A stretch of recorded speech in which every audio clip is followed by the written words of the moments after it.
Y luego, con él conversamos al respecto del papel de esta radio y yo le decía algo, David, con lo que quiero empezar este podcast.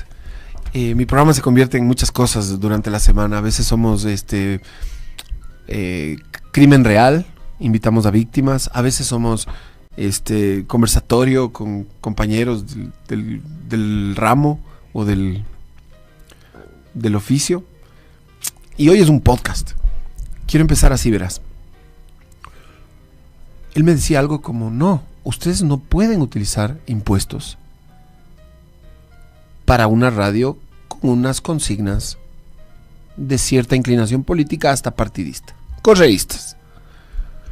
Entonces, claro, yo me quedé con un poco de cargo de conciencia porque, y de vez en cuando les digo de chiste, esto es con sus impuestos, les digo, de chiste, ¿no? Pero él sí me dejó pensando en esa... Él quisiera que no existiéramos. Él preferiría que esta radio hable como se habla en Sucre, en la otra, ¿cómo se llama esta? La Platinum, en la, no sé, la otra Sucesos, que se hable así, ¿no? Que demos las noticias que ellos quieren oír y serían más felices. Pero nosotros estamos aquí existiendo. Está bien que existamos, profe. Ya filosofemos de una vez. ¿Qué dice, Quique? ¿Cómo estás? Qué gusto estar aquí de nuevo. ¿Ahí estoy bien la distancia del micrófono o no? ¿Todo bien? ¿Sí se me escucha? ¿La pego? Que es un poquito, dice. ¿Ahí mejor? Súper. Dale, verás, a ver. Empecemos analizando cuál es la visión ética de la que parte la gente como payares. Si tienen su propia ética, ¿ya? Y es la ética que te define el mercado, ¿no es cierto? Entonces, ellos dicen, en un mercado competitivo, ¿no es cierto?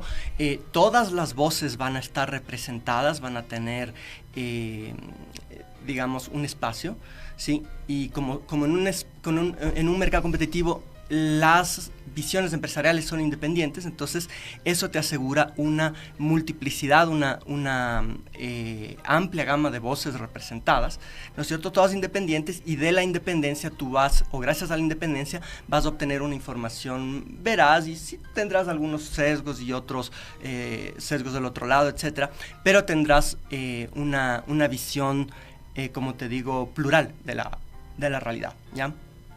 ¿Cuál es la trampa en esa visión ética? Primero, que en el Ecuador no existen mercados competitivos como tal, ¿ya? ¿Qué quiere decir eso? Que hay medios que tienen poder de mercado, ¿de acuerdo? Hay empresas que tienen poder de mercado en diferentes ámbitos, ¿no? Piensa solamente en el sector financiero, ¿ya? ¿Cuál es el banco de referencia que viene a tu cabeza? El Banco del Pichincha. Lo primero ¿ya? que pensé cuando dijiste, piensa en el Grupo Pichincha, dije de una, ahí está. Teleamazonas, con el auspicio de Banco Pichincha, de Diners, o sea, son como un clúster giratorio. Exacto, o sea, primero es eso, ¿no es cierto? O sea, en el Ecuador los mercados son oligopólicos, están dominados por ciertos actores que te marcan la línea empresarial. El Banco Pichincha tiene capacidad, por ejemplo, de incidir en la tasa de interés, ya tiene capacidad de incidir en el mercado directamente, y eso ocurre en distintos tipos de mercado. El mercado de la comunicación es un mercado particularmente importante porque no es un mercado en el que per se se busca lucro, ya. Tú tienes no debería. Digamos que si es que es un medio privado, hasta aquí yo diría debería. Pero el problema es que, como tú lo acabas de señalar, muchos de los grandes medios privados son satélites, son parte de grandes grupos económicos, como por ejemplo Teleamazonas es alineada al Pichincha, ¿verdad? Tienes grandes medios de comunicación que siempre han servido intereses de grandes grupos económico-financieros. Ahora es el grupo Vistazo a Lazo. No sabía ese detalle, pero por ejemplo... Claro. Dicen que ha metido tanta publicidad en Ecuavisa que ahora prácticamente el noticiero que antes de Hernández hacía a la carta, ahora lo hace con el cheque correspondiente para justificar, porque tampoco se puede vender uno así tan gratis. Entonces, ¿cuál es el punto ahí? Que tú tienes medios que pueden incluso sacrificar sus intereses de audiencia, sus intereses económicos, con el fin de garantizar o beneficiar los intereses del grupo al que pertenecen, del grupo económico financiero al que pertenecen, ¿ya? Esto puede sonar extraño, porque, claro, lo primero que uno piensa es, no, una empresa lo que va a hacer es maximizar sus beneficios. Una empresa de la comunicación hará lo propio, ¿ya? Pero el tema es que las empresas de comunicación, los medios de comunicación, tienen un rol particularmente importante hoy en el Ecuador, ¿sí? Debido a esta bronca política que existe desde hace 15 años. Sí, verás, te voy a contar una anécdota que pasó con la embajadora, si no me equivoco, era Heather Hodges, ya embajadora gringa en la época de Lucio Gutiérrez. Me parece que fue o un poco antes, son dos anécdotas en una. Un poco antes de Lucio, hubo una tremenda bronca entre dos banqueros que eran, si no me equivoco, eran Egas e Isaías, ¿ya? Y esa bronca, que originalmente fue entre banqueros, se convierte después en una bronca entre los medios punta de lanza de ambos banqueros, que eran Teleamazonas y TC. ¿Ya? Entonces, ¿qué es lo que pasó? Ya que en Teleamazonas se publicó estamos hablando justo de los años de la crisis financiera, ¿ya? Del año 2000, 99, por ahí, ¿ya? Teleamazonas publica un reportaje, ya, que hablaba sobre la corrupción en los préstamos vinculados y todo eso en el Banco de los Isaías, en Filambanco, ¿sí? Y TC, por orden de los Isaías, responde con una noticia de que el Pichincha estaba quebrado, ¿ya? Y que había que sacar al pata de Pichincha, y tuviste pánico financiero. 5 días de guerra mediática entre los dos canales, ¿ya? Hasta que los dos banqueros se reúnen y deciden, ok, Teleamazonas no va a pasar la segunda parte del reportaje, ¿ya? Y TC deja de joder la Pichincha. O sea, es que es como una guerra de dólares, ¿no? Es que te hace pensar para qué usan sus canales. ¿Te das cuenta? Entonces, ahí estuvo. Ahí solo quería meter una cosita, sí. Perdón que te interrumpa, pero solo quería decir que yo siempre he pensado en esto. El día que, por ejemplo, en el Banco Pichincha haya una estafa masiva a sus usuarios, ¿qué hay de vez en cuando, no? No, perjudicados, el cajero no me dio mi plata, mi cuenta se vació, me clonaron la tarjeta, ya. Pero que sea un poquito masivo, que sean unos 300 y hagan una manifestación tremenda. El que dirige el noticiero de Teleamazonas, ¿cómo va a cubrir esa información? O sea, ¿no la va a cubrir? ¿O qué va a decir? Es justo el problema del conflicto de intereses que existe en los medios de comunicación, propiedad de grandes grupos financieros. O sea, se callan. Claro, o sea, informan lo que les conviene. ¿Ya? Y aquí es justamente, en este ejemplo, para mí es el mejor ejemplo, porque cuando no había un Estado que les moleste, ya estamos hablando de años de la crisis, el Estado casi no existía, justo por eso se dio la crisis, ¿sí? Tú podías tener bronca entre banqueros que se convertía en bronca entre medios de comunicación. Poco importaba la estabilidad del sistema financiero, imagínate, ¿ya? Años después, la embajadora Heather Hodges relataba esta anécdota, ya, que se conoció gracias a la filtración de los Wikileaks. ¿Ya? Entonces hay un Wikileaks que relata esto, donde la embajadora Heather Hodges contaba esta anécdota y decía que, en cambio, los medios de comunicación que finalmente tuvieron mucho cuidado en enfrentarse unos con otros, digamos, los medios de la banca los medios de comunicación de la banca tuvieron mucho cuidado en enfrentarse unos con otros, ya esos mismos medios de comunicación le caían al presidente Gutiérrez, ya todos los días, se le daban coscachos todos los días. Ambos. Ya, en general todos los medios. Yeah. Y la reflexión que hacía la embajadora gringa era el hecho de que los medios de comunicación se sientan con tanta comodidad atacando al gobierno, ya, pero no atacando a las contrapartes que representan los intereses de los grupos financieros, te dice muy bien dónde está el poder en el Ecuador, ¿ya? Entonces, esto es muy interesante. ¿Por qué?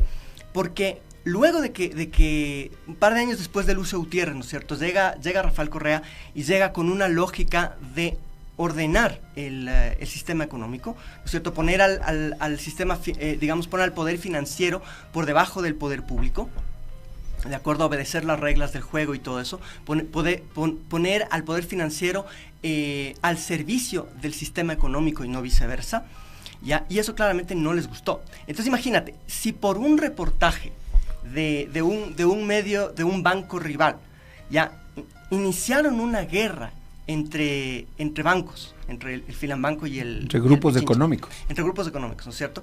Ya, por una guerra entre ellos, como se dice, enfilaron sus cañones uno contra otro. Imagínate si llega un agente político a querer poner orden en un sistema que toda la vida ha sido oligopólico, que toda la vida ha estado bajo el control de ciertas familias, de ciertas empresas. Ahora, escuchándote, lo primero que me viene a la mente es el año 2017, cuando Lenín Moreno se toma esa foto con los representantes de los medios de comunicación al poco tiempo de haber asumido el cargo de presidente.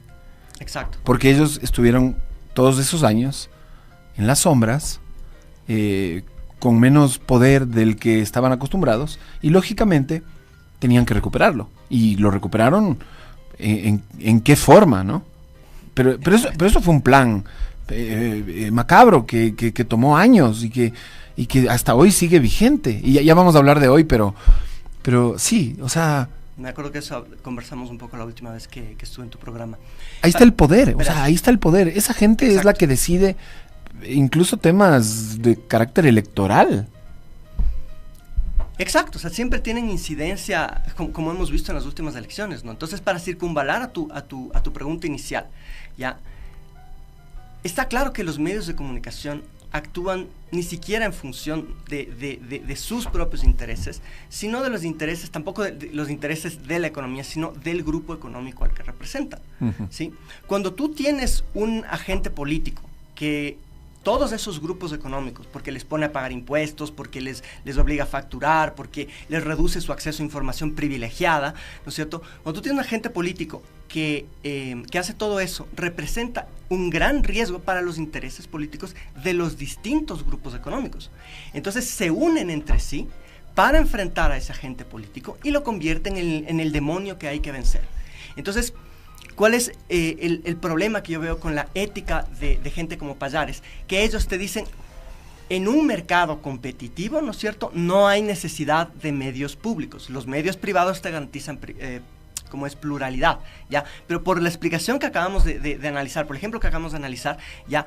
Aquí no tenemos un mercado competitivo, ni siquiera tenemos per se un mercado de la comunicación. Tenemos medios de comunicación que actúan como punta de lanza de grupos económicos. Y esos grupos económicos se sienten todos amenazados por un gobierno, ¿verdad? O por una línea de gobierno, por una línea política que puso orden en la economía, que les obligó a pagar impuestos y que redujo su vinculación con el poder político. ¿Te das cuenta? Entonces ahí es donde para mí se cae completamente la lógica de Pallares. ¿Por qué? Porque no hay tal independencia entre los medios de comunicación. Lo hemos visto incontable número de veces en los últimos 15 años, cuando ellos tienen que alinearse con una mentira. Llámese la mentira, ¿recuerdas cuando todos publicaron en el 2007, 2008, ya la manito así en los periódicos, en esa época en El Hoy, en El Comercio, en El Universo, todos del mismo día se coludieron para publicar la manito así de más respeto ya y empezaron con la campaña de autoritarismo contra Correa. Llámese el tema del puente de los narcos, ¿te acuerdas? El puente a la nada. El puente a la nada, ¿no es cierto? Que Lenín Moreno sale mintiendo a decir que era un puente hecho por el correísmo para que circule por ahí la droga, ya, y después se conoció por varias declaraciones, incluyendo el presidente colombiano, que lo que había sido es un proyecto binacional. Que Colombia no hizo su parte. Que Colombia no hizo su parte. Entonces al gobierno ecuatoriano le estaban castigando por haber cumplido, ya, y no hubo un medio de comunicación, no hubo un periodista de investigación que salga a desmentir ese hecho. Entonces todos se hicieron eco simultáneamente de una mentira. Ahí está la pluralidad de la que ellos dan. Entonces, si es que tú prescindes de los medios públicos, lo que estás es entregándole la comunicación a los grandes grupos económicos, a los grandes grupos financieros que tienen sus intereses y, como hemos manifestado, son intereses contrarios a los de un Estado organizado donde el gobierno privilegia, por ejemplo, los intereses de las mayorías y no de sus grupos financieros. Ellos quieren que nosotros estemos en YouTube, que seamos un medio alternativo si es que queremos seguir existiendo. Ahí es libre el acceso. Lo que les molesta es sus impuestos, ¿no? Eso es lo que les molesta. Ahora mi pregunta es, ¿no será de ver si pagan impuestos? Porque no sé si paguen impuestos. Hay gente, bueno, tienen un presidente ahorita que no lo hace. Entonces eso, oye, hablando del presidente, y también de Correa, porque quiero ahí como un poco entrelazar esas dos corrientes,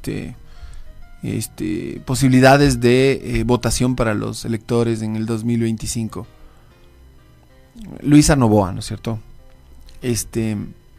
Sigue el miedo sobre todo en las clases más pudientes, y las no tanto también un poco de que vuelva Correa. O sea, sigue siendo el cuco, sigue siendo lo que quieren evitar al máximo.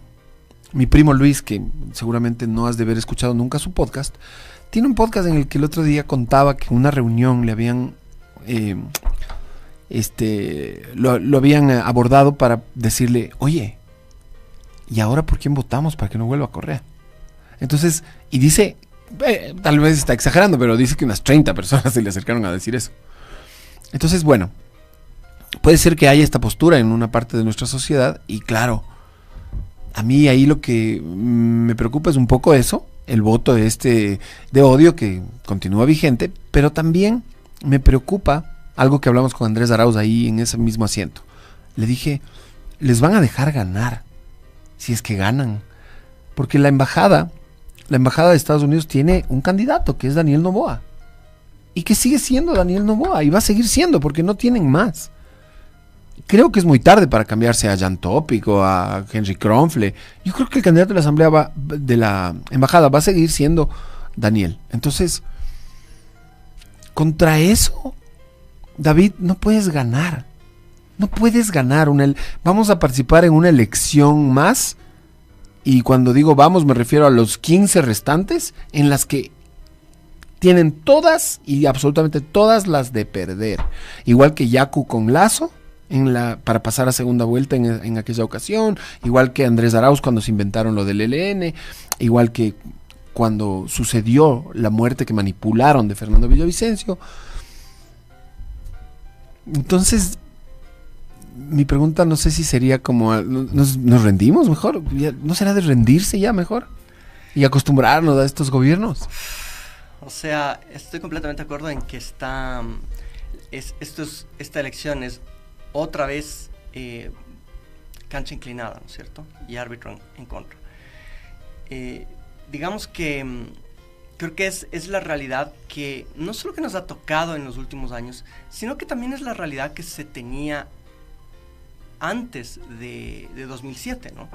O sea, si tú recuerdas, en los 90 era más o menos lo mismo. En los 90 todavía subsistía el cuco del comunismo, que ahora han reencauchado, convirtiendo en el cuco del castrochavismo, del correísmo, del narcorreísmo, ¿verdad? Siempre ellos inventan un cuco que lo representan, o que le dan la característica de ser lo peor que nos puede pasar, ¿no es cierto? Entonces, como lo peor que nos podía pasar en los 90 y en los 80 era el comunismo, entonces cualquier cosa que los medios digan, este es comunista, entonces había que alejarlo y había que votar. Entonces ahí tienes la secuencia de gobiernos de derecha, que hubo los socialcristianos, que hubo como era el partido Sixto, era la Unión... Sí, Unión algo. Unidad no sé qué, unidad, ya no me acuerdo. Unidad de todos, no me acuerdo. No me acuerdo, pero tenías la derecha rancia de Sixto, después tuviste la derecha populista de Bucaram, ya después los contubernios con Fabián Alarcón, después Yamil Maguad, siempre derecha, ¿no es cierto? Ya, y después incluso cuando sale, se supone, una opción de ruptura como era Lucio Gutiérrez, ya resulta que finalmente era un tipo que gobernó completamente para la derecha, porque pone de ministro de Economía al banquero Pozo, ¿no es cierto? Ya, entonces fue cuando se agotó el espectro de todas las posibles candidaturas que la gente empezó a ver por otro lado, ya, y vieron una cara nueva, y ahí empieza la historia de Correa, ¿no es cierto? Ya, pero tuvo que agotarse el miedo, ya cuando la gente vio que no fue el comunismo el que les quebró, sino que fue la derecha financiera. Sí, pero quiero que me ayudes a descifrar por qué el miedo, o sea, por qué le tienen tanto miedo, pavor, que venga el que sea menos Correa, por quién hay que votar para que no llegue el correísmo de nuevo. Yo tengo un tío muy potentado, o no sé si potentado es una palabra que ya de por sí no hay como agrandarle. Debe ser la persona con más dinero que conozco en el mundo, así de cerca, de que puedo conversar, etcétera. Hasta un pozo petrolero tiene, o sea, debe tener bastante plata. Entonces mi tío, que es tío en segundo, pero es como que fuera en primero, le digo un día, y esto era gobierno de Lazo ya. Me dice, no le digas a nadie, pero con Correa había un norte. Con Correa sabíamos a qué atenernos, con Correa había un rumbo, el país no se caía a pedazos. Entonces, esa reflexión que hace él, ¿por qué los demás como que se negaran a hacerla? O sea, como que quieren seguir quemando cartuchos, ¿no? Entonces, porque estoy seguro que si Noboa cae en desgracia, como le está pasando, su popularidad está a la baja y puede ser que se vengan días peores. Se irán con Topic. Se irán con Topic sin ningún problema, o con Henry Kronfle, exacto. Entonces, sí, también está un poco la ideología y todo, pero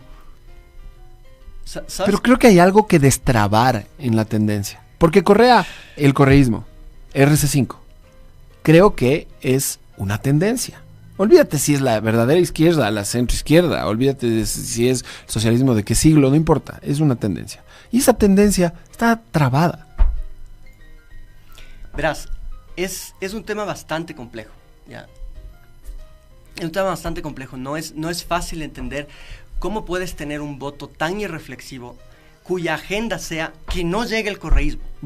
¿Cachas? O sea, es ya algo enfermizo. Yo decía medio en broma, medio en serio ayer en redes, ya, para salir de esta crisis, que no solamente es económica, es moral, es la crisis delincuencial, la energética, todas esas forman parte de una crisis, que es una crisis de pensamiento, ¿sí? Y para salir de esa crisis de pensamiento, no necesitamos ni economistas, ni necesitamos psiquiatras. ¿Ya? Estoy totalmente de acuerdo. Ya es un problema, es un problema cerebral, es un problema mental de gente que no analiza la realidad, no ve cómo estamos hoy, sino que tiene un gran culpable al que le atribuye todo lo malo que pasa hoy, pese a que no gobierna desde hace 7 años. ¿Quiénes han puesto presidente en los últimos 7 años? ¿Quiénes han gobernado? Incluso sin presidente, porque por ejemplo el Trujillato tuvo más poder que el mismo presidente para, por ejemplo, hacer y deshacer en el sistema de justicia. ¿Y quién puso el Trujillato? Fue el voto anticorreísta, ¿ya? O sea, Julio César Trujillo era la imagen viva del anticorreísmo. Era, ¿ya? Entonces, cuando ponen a Trujillato como semi-emperador a deshacer el sistema de justicia, quien se adueña del sistema de justicia es el anticorreísmo. 5 años después salen las noticias de que el sistema de justicia ecuatoriano había caído a ser el peor o uno de los 10 peores del mundo. Sí. ¿Ya? Lo mismo ocurre con la delincuencia. O sea, le entregas el poder al anticorreísmo, ¿ya? Primero vía Moreno, que se dio completamente. O sea, si tú recuerdas, es que eso también ¿con quién gobierna Moreno? Pero eso es un ingrediente que no hay que olvidar. ¿Con quién gobierna Moreno en la Asamblea? Es con Lazo. La mayoría gobiernista que aprobó el 90% de las leyes fue una mayoría que tenía como puntales al grupo de Moreno, ¿no es cierto?, los traidores, y a los lentejeros, y al grupo de Lazo, a Creo. Aparte de eso, sumabas a gente del Pachacutic derechoso que se enfrentó, sumabas a la gente de Suma, ¿no es cierto?, todos los que eran de Rodas, etcétera. Ya, esos eran la mayoría. Ya, esa era la mayoría completamente opuesta a Correa. Entonces, son ellos los que gobiernan desde la época de Moreno, son ellos los que ponen a Lazo, y son ellos los que ponen a Noboa, pero no quieren hacerse cargo de los resultados de 7 años de haber controlado el poder público. Es que hay una trampa. La trampa es que, digo, para el votante común, no me refiero para quizás gente como tú que hiciste un cuadro, yo me acuerdo, hiciste un cuadro para demostrar cómo votaban juntos, Creo, y el morenismo. Exacto. Ya, y era evidente que la mayoría de veces coincidían en todo. Pero el común de los ecuatorianos no ve tu cuadro, no sabe de tu cuadro, no se da cuenta de eso. Y el común de los ecuatorianos tiene demasiado fresco el gobierno de Moreno. Y el gobierno de Moreno recién fue hace 3 años. Hace 3 años se acabó el gobierno de Moreno. Hace 3 años, prácticamente 3 años. Moreno era presidente del Ecuador. Y Moreno era súper hiper correísta. Tanto así que lo pusieron en vez de Correa para que siga con la obra del correísmo. Entonces, yo creo que ahí hay una confusión en la gente y la gente todavía no deja ir eso. Es como que la derecha, entre comillas, pero unas 60 comillas, la derecha lo que hizo fue ganar 3 años de ventaja, 3, 4 años de ventaja. O sea, tienen esa ventaja de que la gente no se da cuenta todavía tristemente de cómo gobernó Moreno, de con quién gobernó Moreno y etcétera, lo que hablamos. Es el daño que nos hizo Moreno, ¿no es cierto? Porque justamente como él viene de las filas del correísmo, estuvo durante 10 años infiltrado dentro del correísmo, ya la prensa cuando tuvo que defender, tú recordarás, o sea, ese hashtag que movieron en redes sociales en la época del primer paro donde Leonidas Diza fue protagonista, el paro del 2019, ya que sacaron ese hashtag de Lenin no cedas. Sí. Ya, por Dios, o sea, todos los periodistas y todos los medios utilizaron ese hashtag Lenin no cedas, Lenin no cedas. Ya, si tú hoy buscas el hashtag Lenin no cedas, no existe. Todo el mundo borró su apoyo a Lenin Moreno pese a que lo sostuvieron en el paro. La derecha sostuvo a Lenin Moreno, los medios de la derecha sostuvieron a Lenin Moreno y después, como siempre, esconde la mano. Ya, esta boca, nadie dice esta boca es mía. Ya, entonces, claro, pese a que ellos lo sostuvieron en el paro porque estaba a punto de caerse, lo sostuvieron en el paro, lo sostuvieron después e incluso hoy hay periodistas que son muy agradecidos con Moreno y dicen algún día la historia le dará a Lenin Moreno el lugar que merece por haber traicionado a Correitos. Ya, o sea, tienes esa realidad, o sea, aunque lo defienden, no les tiembla la mano para escribir 14 años de correísmo. Hay una parte que quiero no dejar pendiente. Solo es un segundo y nos vamos a la pausa para seguir conversando con el profesor David Villamar, que nos acompaña. Gracias por estar aquí. Esta es tu casa, vuelve pronto. Esto es por si acaso, ya más tarde no te lo diga.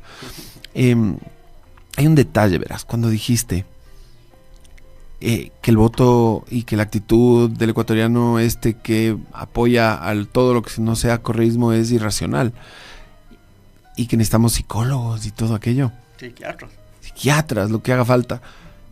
Me acordé de una amiga que ayer me dijo algo increíble. Me dijo, estamos viviendo en un permanente estado de shock. Entonces, desde 2018, cuando pusieron un coche bomba en San Lorenzo, empezaron las muertes violentas a incrementar. Se dieron las primeras matanzas carcelarias. Empezaron a apilarse los cuerpos en la pandemia en las calles de Guayaquil. Gente desaparecida que no podían sus familiares ni siquiera despedirse del muerto. Ataúdes de cartón y después todo lo que vino con eso, ¿no? Las guerras entre las pandillas, sicariato, ya, o sea, es que se desnaturalizó tanto el Ecuador entre 2017 y 2024 que no estamos en condiciones de ponernos a pensar, porque estamos demasiado, como dicen los militares en Estados Unidos, este síndrome post-trauma, ni sé qué, ¿cómo se llama? PTSD. Estamos con demasiados PTSDs. Vimos demasiada, voy a usar una palabra un poco fuerte, pido disculpas a las señoras que juegan Telefunken y que no les gusta que diga palabras fuertes. Vimos demasiada mierda.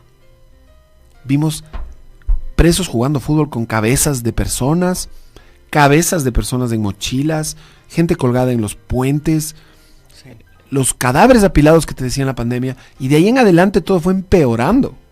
Familias acribilladas, niños, bebés.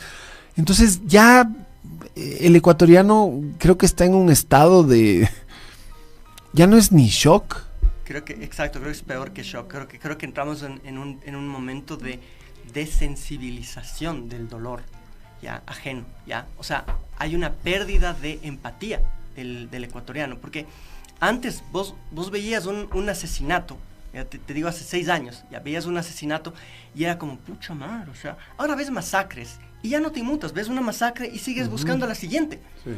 ¿Te das cuenta? O sea, hemos perdido ya esa empatía que teníamos cuando éramos una sociedad equilibrada. Ya, ahora estamos en un momento enfermizo en el que tienes gente matándose en Medio Oriente, tienes gente matándose en Ucrania, tienes una guerra de mafias aquí mismo, tienes, como te digo, masacres carcelarias, ya no tienes tanto, tienes una cada 6 meses, pero sigues teniendo, por ejemplo, masacres, ya no están en las cárceles, ahora están en las ciudades, o sea, masacres de Manta, masacres en los ríos, masacres. 7 acribillados en Durán, ya, dime de qué fecha es. Debe ser esta semana. Es imposible, es que no existe. No existe un día que no pase algo así. prácticamente no existe un día que no pase algo así. Pero ha habido dos cambios. Uno, la gente le da menos importancia porque se acostumbró, ¿de acuerdo? Y eso es de terror. Y segundo, también tienes un... ¿Está normalizado en nuestro cerebro? Yo creo que esa es justo la desensibilización. ¿Racionalizado? Lo estás incorporando dentro del día a día. Claro. Y eso es gravísimo. A eso súmale el hecho de que para proteger a Noboa, que es el candidato de la derecha, ya muchos medios ya no le están dando el espacio que le daban a las masacres. Ahora pasan casi desapercibidas. ¿Te das cuenta? Ahora lo importante es nuevamente apuntalar al candidato, por malo que sea, porque hay que impedir que llegue el correísmo. Otro de los comentarios que daban el otro día en este podcast que te digo era: hay que darle chance nomás otra vez al Wambra. Hay que darle chance al Wambra. Hay que seguirle apoyando. No va por tan mal camino, prácticamente. Se lee entre líneas, ¿no? Yo solo tengo un comentario de eso. Ya. En el debate de, me parece que fue el de primera vuelta, ya, no, el de segundo, no, uno de los dos debates, ya, Noboa, el primero, porque el segundo quedó mal, Luisa le arrastró, pero en el primer debate donde él queda como niño pilas, ya, en parte por culpa de los correístas, Noboa sale a hablar como que fuera, pero experto en el sector eléctrico. Sí, decía, el problema en el Ecuador no es un problema de generación, no, tenemos un problema de transmisión, y te hablaba y te daba números, ya, y te daba certezas, y claro, vos decías, ok, este man sabe, ya. Mira la crisis en la que está el país en el sector eléctrico. Nunca hemos estado tan mal, ya. Y ese es el sector que el Guagua dice que manejaba. Imagínate cómo está el resto. ¿Ya? Imagínate cómo está la economía, imagínate cómo está la seguridad. Sí, sacó a los militares y ha logrado reducción de ciertos delitos en ciertas ciudades, ¿de acuerdo? Pero no tiene una estrategia. O sea, ya es claro para todo el mundo que el Plan Fénix es un invento, es una palabrita que le sonó chévere, sí, ya capaz porque era fan de los Caballeros del Zodíaco de Guagua, ya, y le puso ese nombre. Pero no existe en ningún lado que te digan, estos son los pasos del Plan Fénix. El Plan Fénix apareció cuando simplemente Fito se escapó y él para desviar la atención sacó a los militares a las calles, ¿ya? Y claro, o sea, eso era algo que tenía que hacerse por la virulencia de la reacción de las mafias cuando se escapa Fito. Tú recordarás coches bomba cerca de edificios públicos en la capital, ya, bandas quemando autos en las ciudades. Se entiende la decisión. Los presos tomando el control amotinándose, tomando el control de las cárceles y tomando rehenes. Entonces se entendía la necesidad del estado de emergencia de sacar a las Fuerzas Armadas. El problema es que como no hay una estrategia detrás, lo único que estás logrando es, por ejemplo, vas a Esmeraldas, ya sacas a las Fuerzas Armadas, obviamente si están ahí las Fuerzas Armadas presentes, ya la delincuencia se va a replegar. ¿Y qué es lo que va a hacer?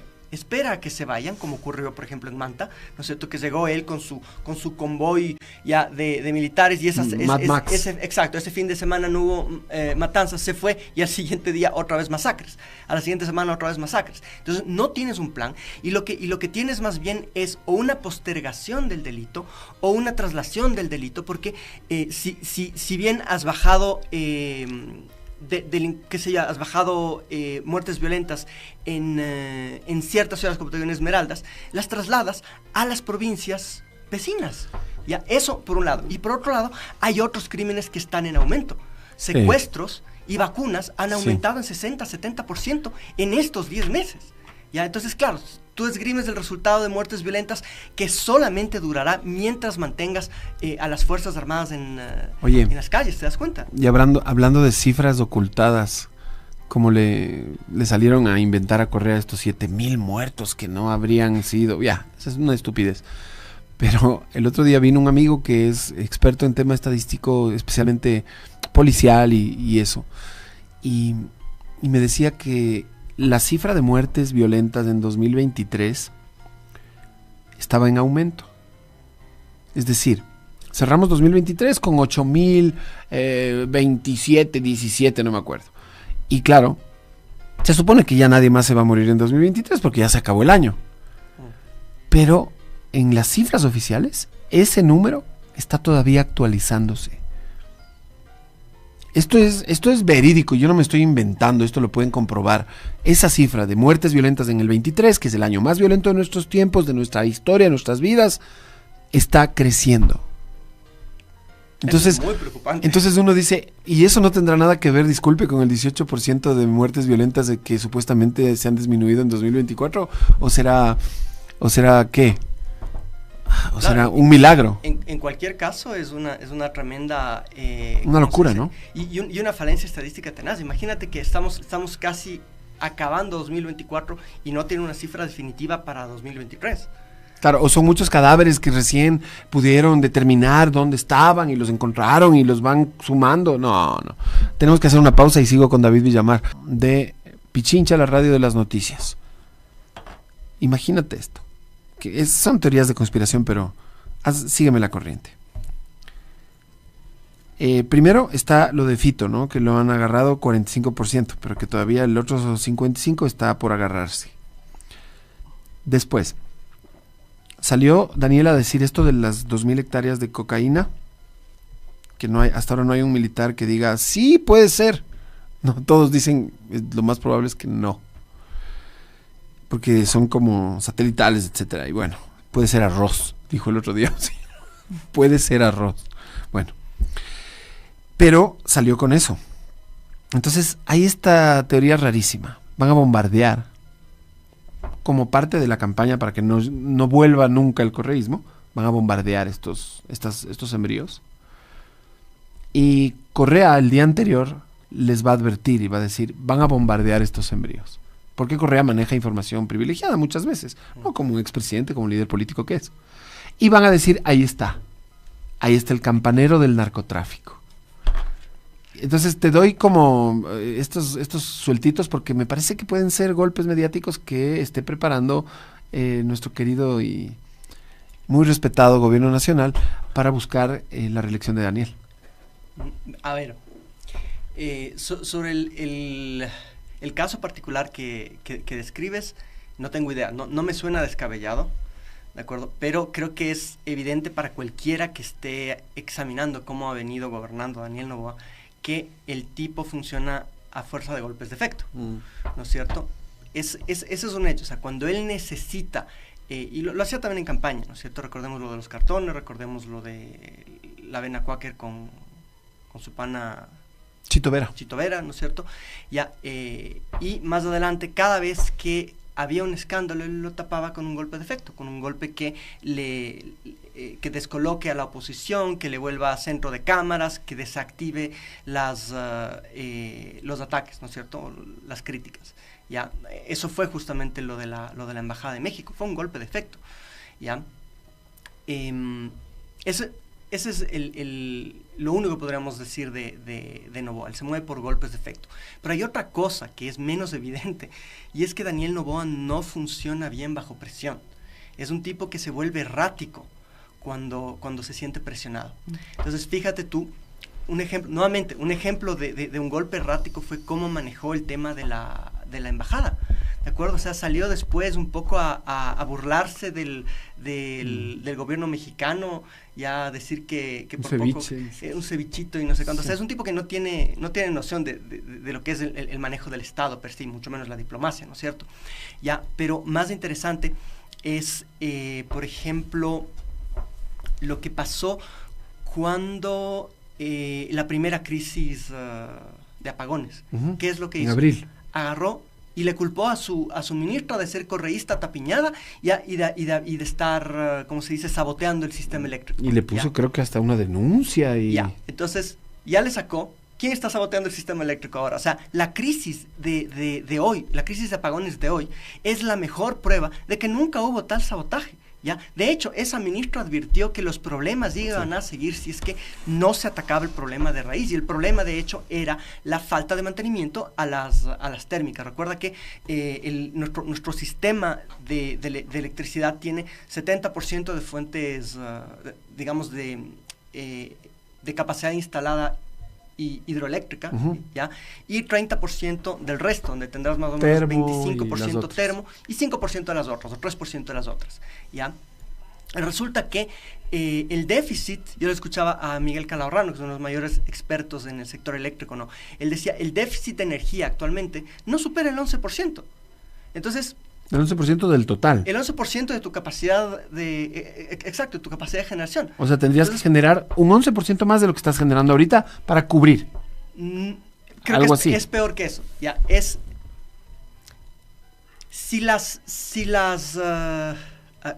¿Cuál sería aquí la lógica? Si tú tuvieras las térmicas funcionando, ¿sí?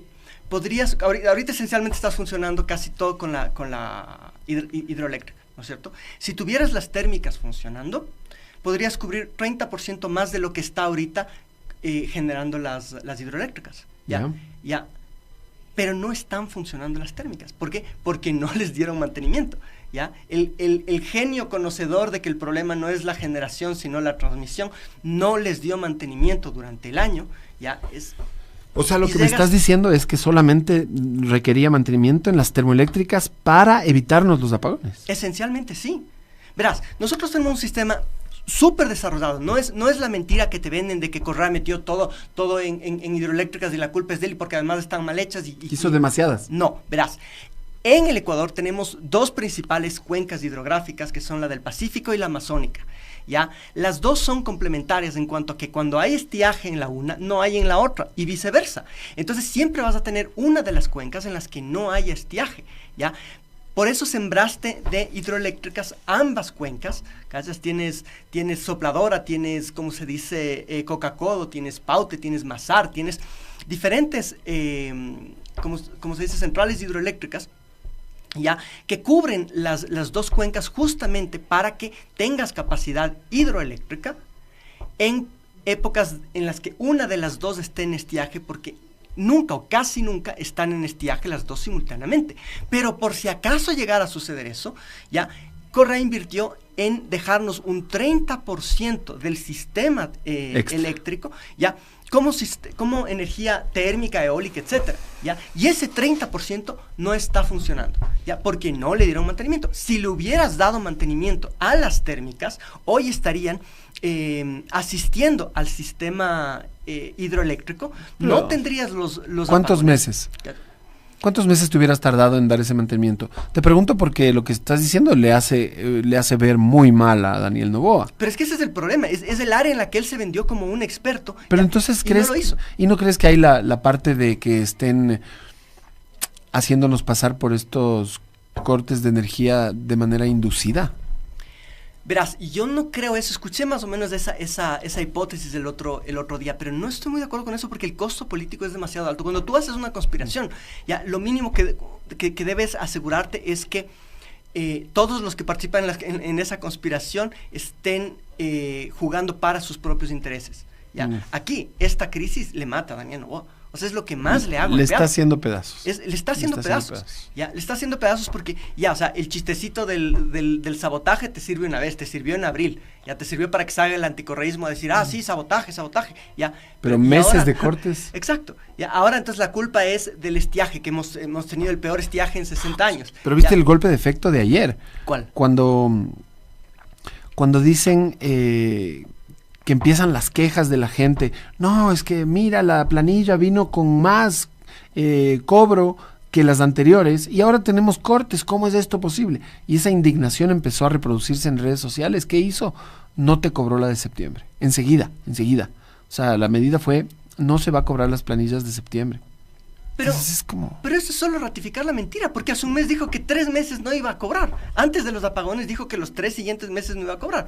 Mentira. Dijo noviembre, diciembre y enero, creo. O diciembre, enero y febrero, no estoy seguro. Luego te sale a decir que no va a haber apagones, al día siguiente hay apagones. No te permite programar los apagones porque los va negando. Exacto, y ahí nuevamente es lo que te digo que actúa mal. No los reconoce. Entonces, a él le avisaron desde hace meses que iba a haber apagones, ya, pero como eso le golpea electoralmente, ya, entonces él trata de ocultar el problema bajo la alfombra, es lo que hace el niño rico, ¿no es cierto? Culpa bajo la alfombra y ve a quién culpar, ya, y resulta que esto empieza a aflorar, es como la basura que ocultaba Homero debajo de Springfield, ya, empieza a aflorar y empieza a explotar, ya, ¿y dónde tú ves eso? O sea, ni bien empezó a llover, en lugar de que el man diga, vamos a mantener los apagones con menos horas, pero para que aguante el embalse, ¿ya? Se gasta todo el embalse esperando que siga lloviendo, ¿ya?